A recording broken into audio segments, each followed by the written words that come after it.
What's up yo, c'est Prince de Real c'est Prince de Real bro. Today on va réagir à une vidéo de Tifasu. Alors laissez-moi vous expliquer. En fait j'ai une amie sur Instagram, elle a posté une vidéo de cette jeune femme que j'ai reposté dans ma story.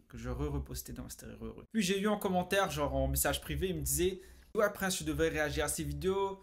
Elle parle de bonnes choses, tu vas probablement aimer ce qu'elle dit. Alors, je suis en train de voir un de ses shorts là. Elle est belle, ouais. Et les gens me disaient en message privé, ouais, tu la connais pas, elle était dans ma classe, etc., etc. Je mettrai tout cela en montage vidéo, you know. So, today on va réagir à les introvertis, you know, nous vont dominer le monde. On va sauver le monde même, you know, on va sauver le monde. So, n'oubliez pas de liker, partager, commenter, on va check cela, bro, Tifasu. Puis ça, les belles cuzz. Coucou!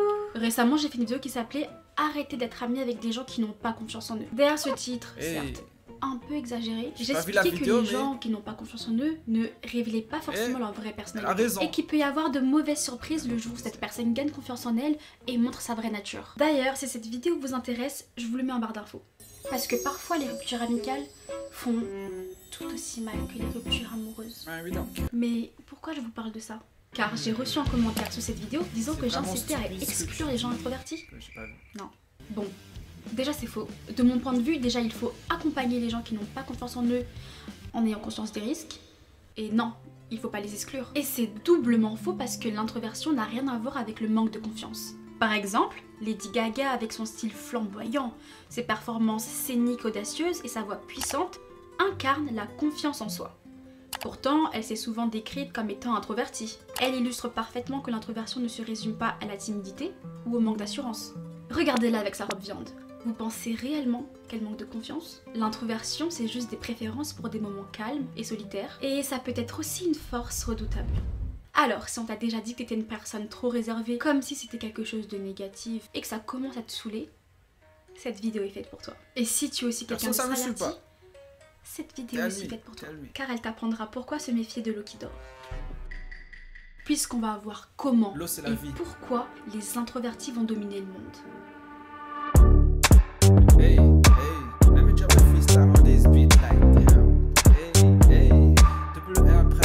Bon, avant toute chose, qu'est-ce qu'on entend par introverti? Lorsqu'on parle de quelqu'un d'introverti, beaucoup imaginent quelqu'un de timide, réservé, voire asocial, alors que l'introversion c'est juste une manière différente de traiter l'information et d'interagir avec le monde qui nous entoure. En gros, être introverti ça veut dire qu'on se ressource dans nos moments de solitude et nos moments de réflexion.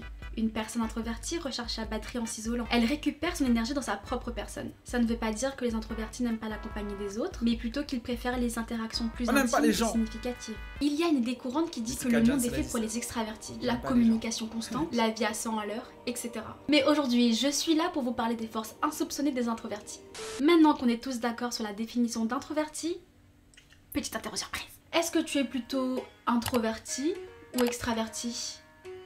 Faisons le test ensemble. Ça consiste en 7 petites questions. À chaque fois, tu as 2 réponses possibles. A ou B.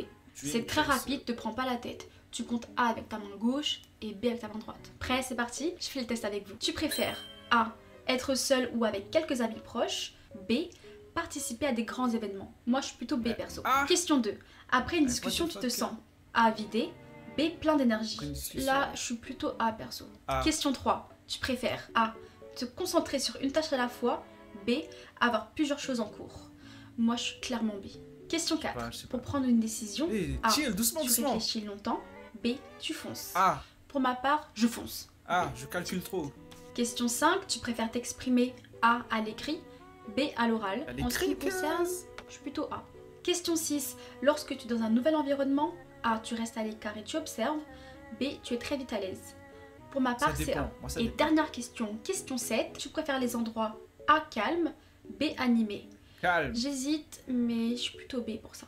Fin du test, dites-moi votre résultat en commentaire. Trop le contraire. Qui a dit qu'on a les mêmes avis, on a les mêmes. Extraverti? Tu l'auras deviné, mais si tu as majoritairement de réponses A, tu es probablement quelqu'un d'introverti. Et si tu es une personne extravertie, tu as majoritairement de réponses B. Ça arrive aussi qu'on se situe entre les deux, puisque rien n'est tout blanc, rien n'est tout noir. Et de toute façon, rien n'est figé parce que tu peux être très bien extraverti et dans 10 ans, tu seras très introverti. Enfin, parce que notre niveau d'introversion et d'extraversion peut évoluer au fil des années. Et aussi, il y a des expériences de la vie qui rendent les gens introvertis, extravertis, etc. Il y a plein de facteurs qui peuvent expliquer ça. Et il y a aussi une troisième réponse, c'est ambiverte.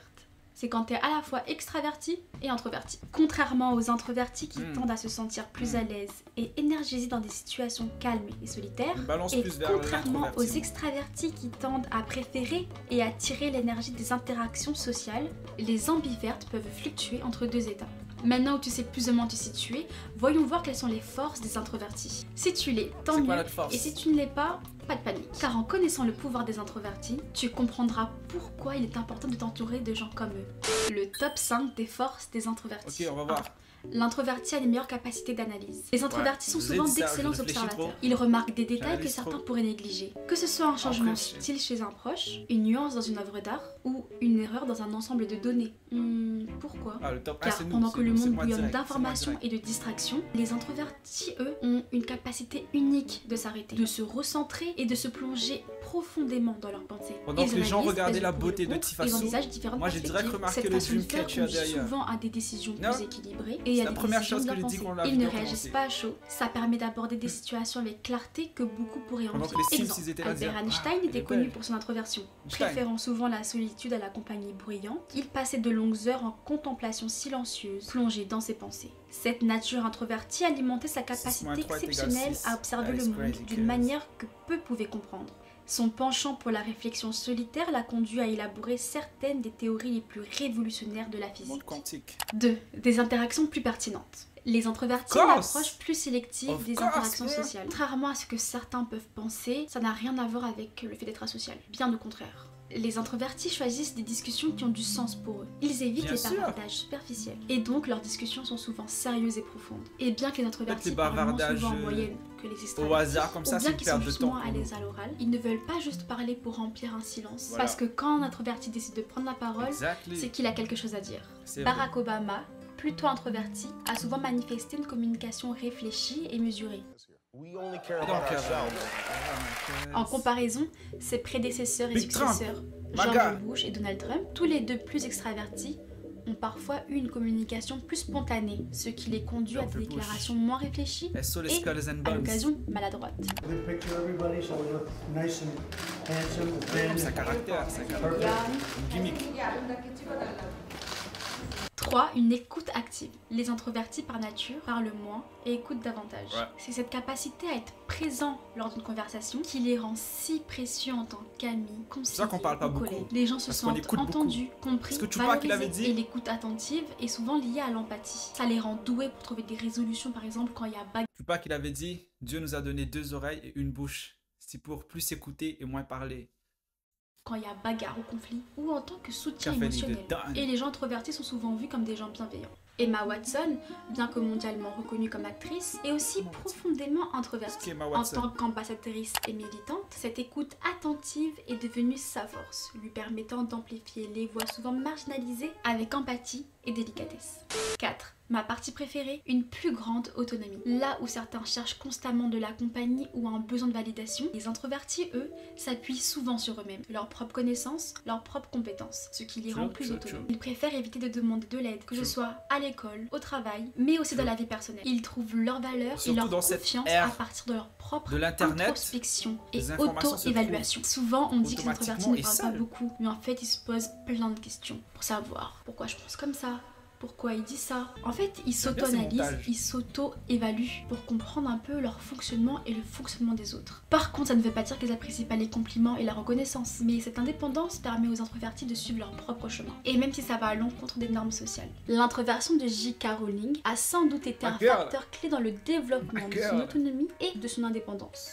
Cette nature l'a probablement aidé à se fier davantage à sa vision intérieure et à persévérer malgré les refus d'éditeurs et à suivre son propre chemin littéraire avec détermination et confiance. 5. Une plus grande créativité. Forcément, si les introvertis sont plus susceptibles de prendre des chemins non conventionnels, ceux-ci auront tendance à être plus créatifs. Les introvertis ont un monde intérieur riche et complexe. C'est un espace où ils peuvent explorer des idées, imaginer des scénarios, rêver et innover. Cette capacité à se tourner vers l'intérieur leur permet de voir les choses d'une manière unique, d'explorer des perspectives que d'autres pourraient négliger. Prenons l'art par exemple. De nombreux artistes, écrivains, musiciens sont introvertis. Ils puissent dans leur monde intérieur pour créer des œuvres qui puissent toucher et inspirer les autres. Mais la créativité des introvertis ne se limite pas à l'art. Qu'il s'agisse de trouver une solution à un problème au travail, de concevoir un nouveau produit, d'aborder une situation difficile sous un autre angle, leur capacité à penser hors des sentiers battus est un atout. En gros, ce que tu dois retenir, c'est que le monde intérieur des introvertis n'est pas un lieu de repli, mais plutôt une source de là où ils puisent leur créativité, leur inspiration et même là où ils innovent. Exemple, l'introversion d'Elon Musk et de Mark Zuckerberg a une influence certaine sur leur immense créativité. Les introvertis comme Musk et Zuckerberg ont tendance à se plonger profondément dans leurs pensées, favorisant ainsi la réflexion intérieure et l'innovation. Pour Elon Musk, cette introspection a conduit à la conceptualisation de voitures électriques avancées, de fusées réutilisables et d'interfaces cerveau-machine. De même, la nature introvertie de Mark Zuckerberg l'a poussé à concevoir Facebook, transformant la manière dont le monde interagit en ligne. Vous le voyez par vous-même. Et bonus numéro 6, le leadership. Comme on vous l'a dit à l'instant, les introvertis sont bienveillants, observateurs de nature, justes et précis dans leurs propos, autonomes, créatifs. Les qualités parfaites pour tout leader qui se respecte. On entend souvent que les leaders doivent être expressifs, extravertis, mais les introvertis font eux aussi de leaders incroyables. Leur style de leadership peut être plus discret et moins ostentatoire. Par contre, leur capacité à inspirer, à guider, à mobiliser font d'eux des leaders inattendus, mais profondément efficaces. Alors j'ai un petit message aux introvertis. J'espère qu'à travers cette vidéo, vous aurez pris conscience de votre pouvoir. Dans un monde qui célèbre l'extraversion, il est facile de se sentir à l'écart. Si tu ressens le besoin de t'isoler, d'être seul pour recharger tes batteries, c'est normal. Ne laisse pas les idées sur les introvertis changer la perception que tu as de toi-même. Être réservé ne veut pas dire que tu n'es pas intéressant et que tu manques de confiance en toi. Ça ne veut rien dire, ce n'est même pas lié. Et maintenant, message aux extravertis. Ne vous laissez pas avoir par les introvertis. Ils peuvent vous écouter des heures, stockant chaque détail de votre discussion sans dire un mot. N'oubliez jamais ce que tu leur as dit il y a 3 ans, car eux, ils s'en souviennent. Quoi qu'il en soit, introverti, extraverti, rien n'est meilleur que l'autre. Acceptez-vous comme vous êtes, car au fond, vous ne pouvez pas vous changer fondamentalement. Par contre, il y a une chose que vous pouvez changer, c'est la couleur de vos habits. Et non, je ne parle pas de mode, je parle de manipuler et d'influencer les gens grâce aux couleurs. Comment ? J'en parle dans la vidéo juste ici. T'as déjà essayé un vêtement et senti qu'il ne t'allait pas du tout alors qu'il était à la bonne taille? Eh bien, peut-être que la couleur du vêtement n'était pas faite pour toi. Et voilà, c'est tout pour moi. On se retrouve tout de suite dans la vidéo qui est affichée ou sinon à la semaine prochaine pour une toute nouvelle vidéo. Pause générique comme ça et nous hyper pour une autre vidéo. Hey, let me drop a freestyle on this. Hey, les gens ils écoutent certains instrus et ils font là. Des artistes comme nous, on pense à freestyle et direct so. Non bro, c'était lit, j'aime beaucoup ces vidéos, bon c'est la première vidéo que je vois, j'aime beaucoup sa vidéo, je comprends pourquoi les gens me disent Prince faut que tu checkes sa vidéo, faut que tu réagisses à sa vidéo là, mais c'était lit bro, j'aime beaucoup, elle a l'air très intelligente, you know, même si on dit souvent que les belles femmes sont les femmes qui ont l'air stupides, et nous on aime les femmes intelligentes en tant que je suis so, n'oubliez pas de liker, partager, commenter, je vais probablement réagir à une autre vidéo de elle, so restez à l'affût, et c'était Prince de Real Swan, et allez ciao! Bye, knockers.